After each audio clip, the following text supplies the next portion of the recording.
going and getting Jacoby Lane, Elijah Surratt, who we saw last year at Indiana, and what he was able to do on the back shoulders from Fernando Mendoza. So I would look for the Ravens, Declan Doyle, to implement some of that stuff into their system this year, into that offense, and try to get these rookie receivers up to speed as quick as possible, because if they can, this offense is going to be fun and explosive. We know it starts and ends with Lamar Jackson, but it also starts and ends with the center position.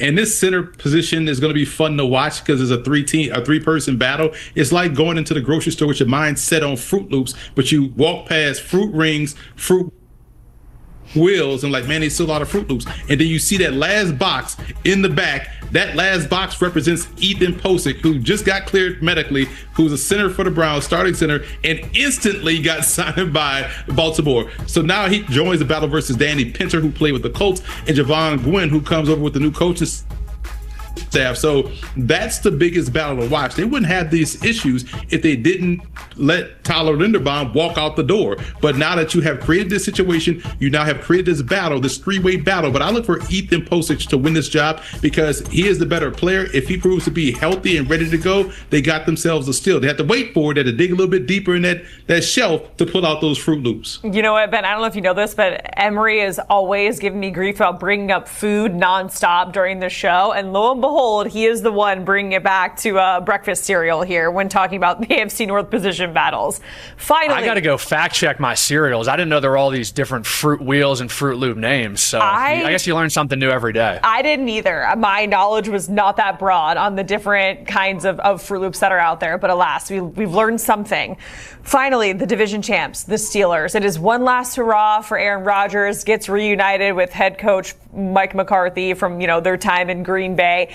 Emery, what is the position battle here for the Pittsburgh Steelers that you're really focusing on?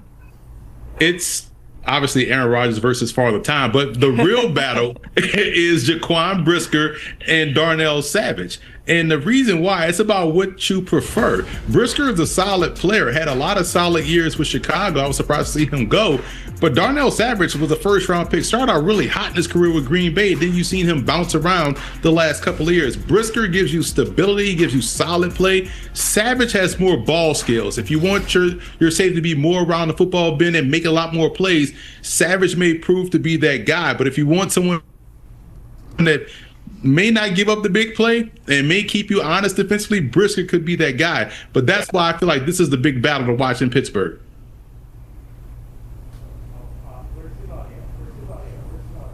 Emery, you just said the biggest battle was Aaron Rodgers against Father Time. He's 42 years old. We got to be able to protect Father Time. So I'm looking up front. This offensive line, they went out in the first round. They drafted Max Iannaccia out of Arizona State to shore up that right side of the line. They've got Troy Fautanu, who's been there a couple years. And they've really made an investment on that part of the offense the last couple years, and rightfully so. When you've got Aaron Rodgers, who's not as mobile as he was when he was winning the MVP a couple years ago, tore his Achilles, and so it looks a little bit different coming from the quarterback position and what Aaron Rodgers is able to do. So guess what? We've got to be able to protect up front. And so if I know anything about Mike McCarthy and about Aaron Rodgers, they're going to throw the ball. The ball is going to be out of his hand quick.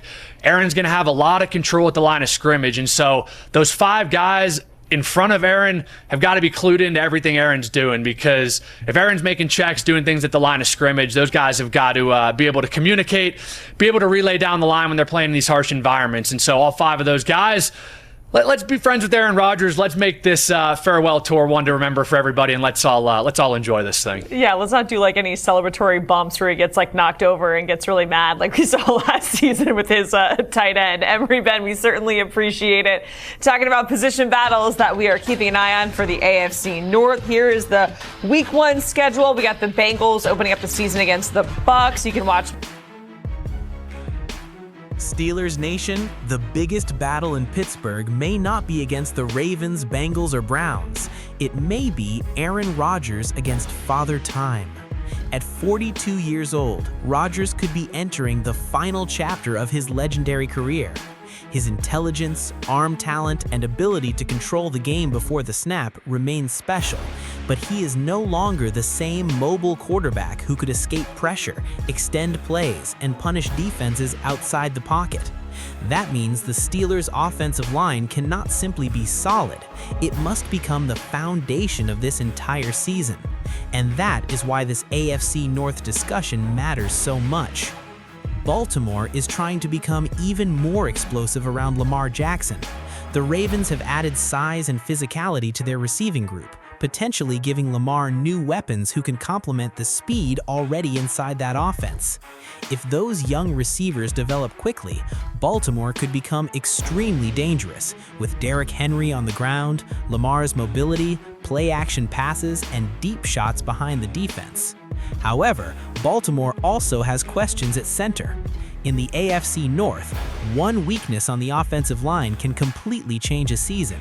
These defenses are physical, the pass rushers are relentless, and every divisional game feels like a playoff matchup. Then we arrive in Pittsburgh, where the pressure may be even greater.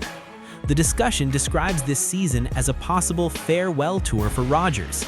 It also highlights an important competition in the Steelers' secondary.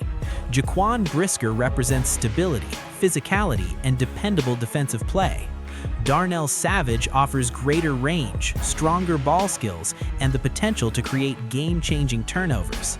It is a fascinating decision between consistency and aggression.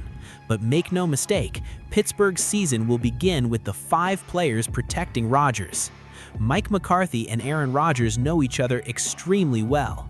They understand how to identify pressure, change protections, attack mismatches, and get the football out quickly.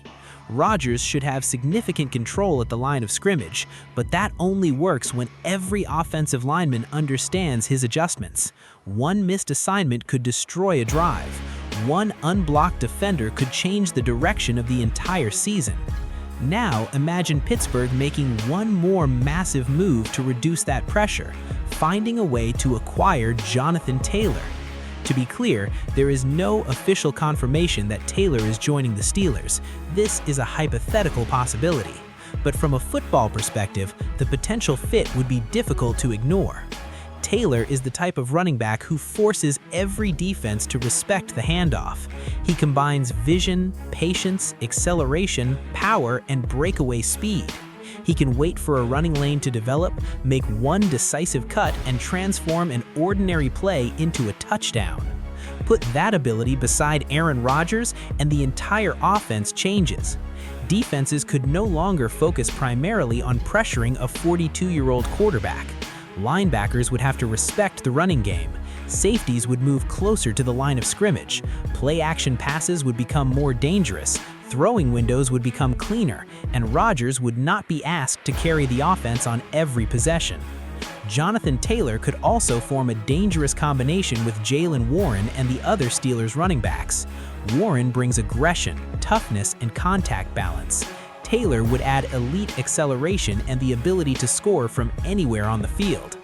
Imagine Taylor attacking the defense early, Warren punishing tired defenders later, and Rodgers using play action to find open receivers behind linebackers who have taken one step toward the run.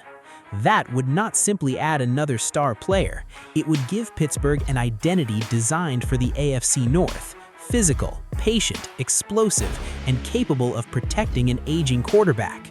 The major question is whether the Steelers believe their current roster is strong enough, or whether they would consider one final blockbuster move to maximize Rodgers' possible final season. Baltimore is becoming more explosive, the division remains unforgiving, and Pittsburgh cannot afford to waste this opportunity.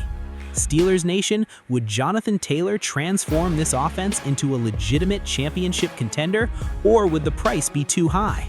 Leave your answer in the comments, subscribe to the channel, and stay with us, because the battle for the AFC North may already be taking shape.